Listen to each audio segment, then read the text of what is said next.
All right, so here's our video on literary criticism using feminism to look at a story from This Way for the Gas.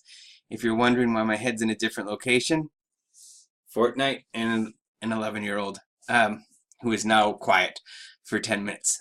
It's a sacrifice, but he's willing to make it.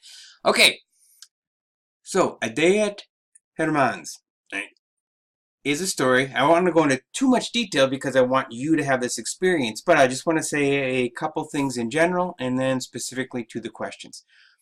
When it comes to characters to definitely be paying attention to, it's Tadek, the narrator, right? Ms. Hanechka and Ivan. And there's some others, but there's really something going on with all three of them and their relationship that's rich for looking into. There are, of course, others. It doesn't mean you ignore them. It just means they might not be pulling out as much information. Now, there's a little girl who's mentioned, right? There's a woman prisoner, and then there's, of course, there's an entire camp system, which is kind of in the background to the story. Those are only talked about briefly, but that doesn't mean there couldn't be a lot to mine out of there. Also, when it comes to using a feminist critique, it doesn't mean there has to be women in the story. The absence of women could be something to write about. What's going on? Why aren't they in that story? So that's actually something that you can talk about.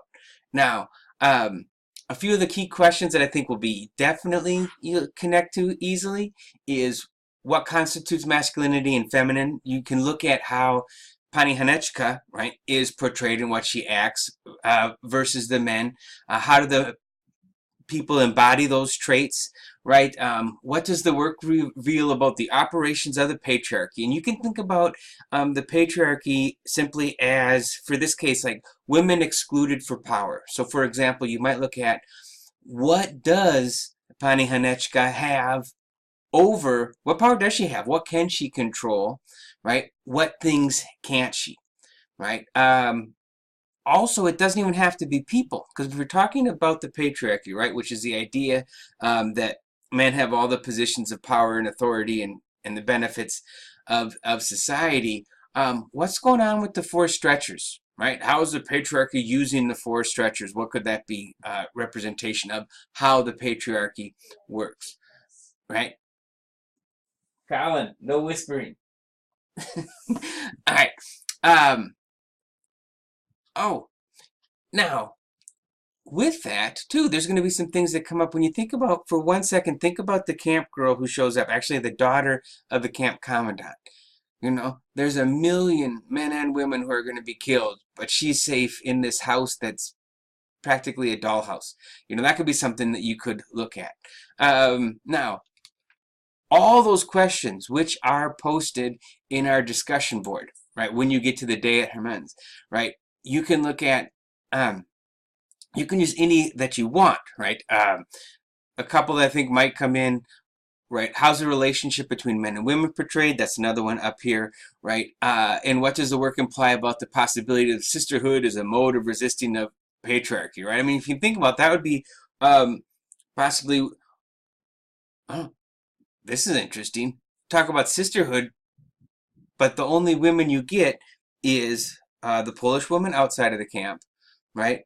The little girl in the camp, but safe because she's the camp's daughter, and then the one woman who shows up. So you can see this is going to bring up a lot of different interesting things.